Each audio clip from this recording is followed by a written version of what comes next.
Welcome to the third episode of Stamp Chronicles. Today we will catch up on the year 1949 stamps. Every nation tells its story. Here will story of India through stamps. The tiny pieces of paper that traveled farther than monuments, farther than speeches, farther than borders. Tiny papers carrying dreams, struggles, culture, identity.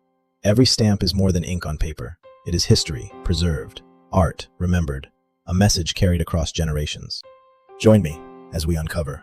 Only 2 years had passed since India awoke to freedom. The celebrations of 1947 had faded. Now came the greater challenge, building a nation. Families separated by partition were rebuilding their lives. Cities were growing, villages were finding hope. Railways connected distant places. Letters traveled where people often could not. A defining year in modern India's history. Inside the Constituent Assembly, Dr. B.R. Ambedkar and countless others were shaping what would soon become the Constitution of India. Across the country, political integration continued. A democratic republic was slowly taking shape. India was no longer celebrating freedom. It was discovering who it truly was. And nowhere was that identity expressed more beautifully than on its postage stamps.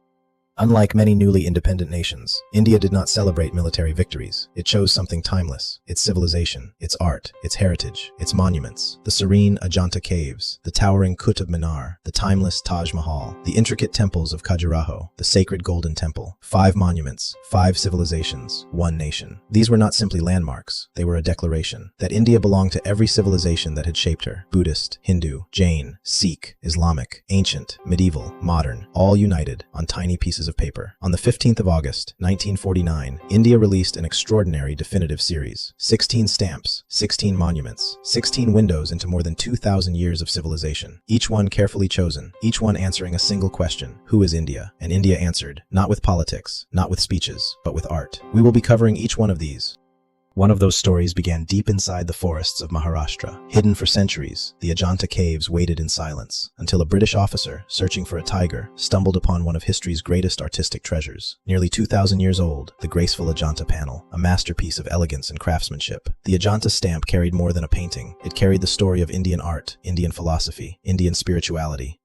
Before there were books, before there were photographs, before history was printed, India carved its memories into stone. Stone that could survive the rise of kingdoms, the fall of empires, and the passing of centuries. When independent India searched for symbols, it did not search for heroes. It searched for ideas. Ideas that had endured. And among those ideas, few spoke more powerfully than the masterpieces of sculpture. Our journey begins on the eastern coast of India, where the sun meets the sea, where an entire temple was imagined as a chariot for the sun god, the horse of Konark, powerful, graceful. More than 700 years ago, master craftsmen transformed ordinary rock into living energy. The Konark horse became more than a work of art. It became a symbol of movement, progress, strength. Perhaps that is exactly why independent India chose it, because a young nation must never stand still. It must move, always, forward.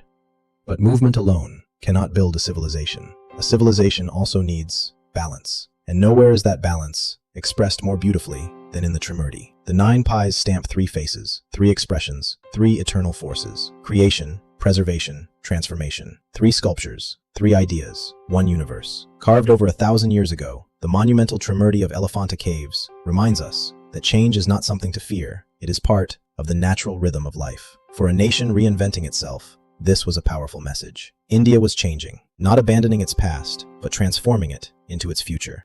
Then comes perhaps the most mesmerizing image of all. Nataraja Shiva on a 2-ana stamp, the cosmic dancer. At first glance, it is simply a beautiful sculpture. Look again, and it becomes an entire philosophy. Every movement creates the universe, destroys the universe, and begins it again. Around him, a ring of fire. Beneath his feet, ignorance itself. One hand offers protection. Another points toward liberation. This is not merely dance. It is time itself, moving, changing, evolving. Centuries later, physicists would compare this eternal dance to the rhythm of the cosmos.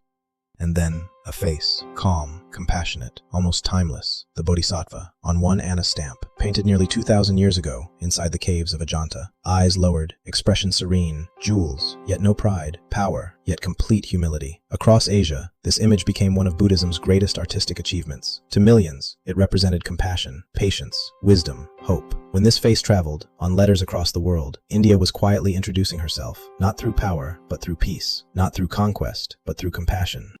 Now coming to new series. India is a land where many faiths, many traditions, and many philosophies found a home. And that story begins with its temples.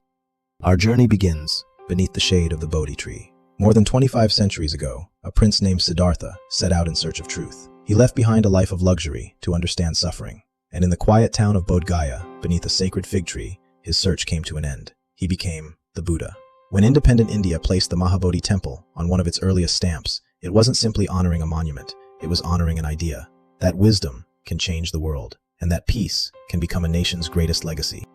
Not far away, another monument tells the next chapter, the Great Stupa of Sanchi. More than 2,000 years old, its greatness lies not in its size, but in its simplicity. A silent dome, intricate gateways, stone that speaks. Every carving reflects the Buddha's journey, from suffering to enlightenment. Once a conqueror, Emperor Ashoka chose compassion over conquest. Sanchi became the enduring symbol of that remarkable transformation. A timeless reminder that true greatness is found in choosing peace over war. For a young nation, healing from the scars of partition, there could be no greater message. Yet India's story was never shaped by one faith alone. Across the eastern plains stood the magnificent temple of Bhuvaneshwar, dedicated to Lord Jagannath. Nearly 1,000 years old, every stone is richly carved, every wall tells a story. Built during the golden age of temple architecture, it united engineering, art, mathematics, and devotion into one timeless masterpiece.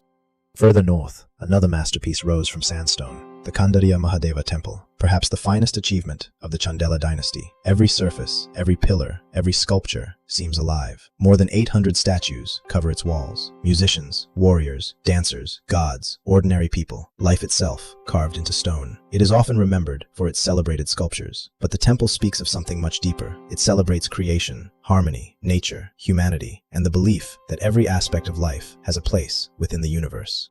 Our journey now leads west, to the hills of Gujarat, where the sacred city of Palitana rises in marble above the landscape. For followers of Jainism, it is one of the holiest places on earth. For centuries, pilgrims have climbed these hills, not in search of wealth or power, but inner peace. The temples of Shatranjaya stand as timeless symbols of discipline, compassion, non-violence, and reverence for all life.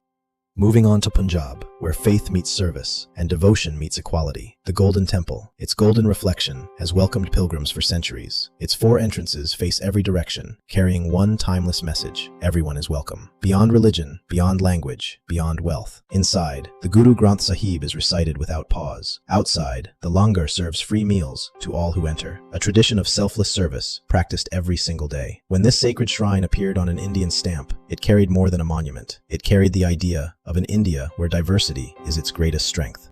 Coming to the next section, where India showcased the monuments. History is rarely simple. Civilizations rise, empires fall, but monuments endure. They outlive kingdoms and become the memory of a nation. When India became independent, it faced a defining choice. Should it celebrate only its ancient past, or embrace every chapter of its history? Its stamps gave the answer. India chose both. The Qutub Minar was among those chosen. Rising above Delhi for more than 7 centuries, its soaring sandstone tower became a masterpiece of Indo-Islamic architecture.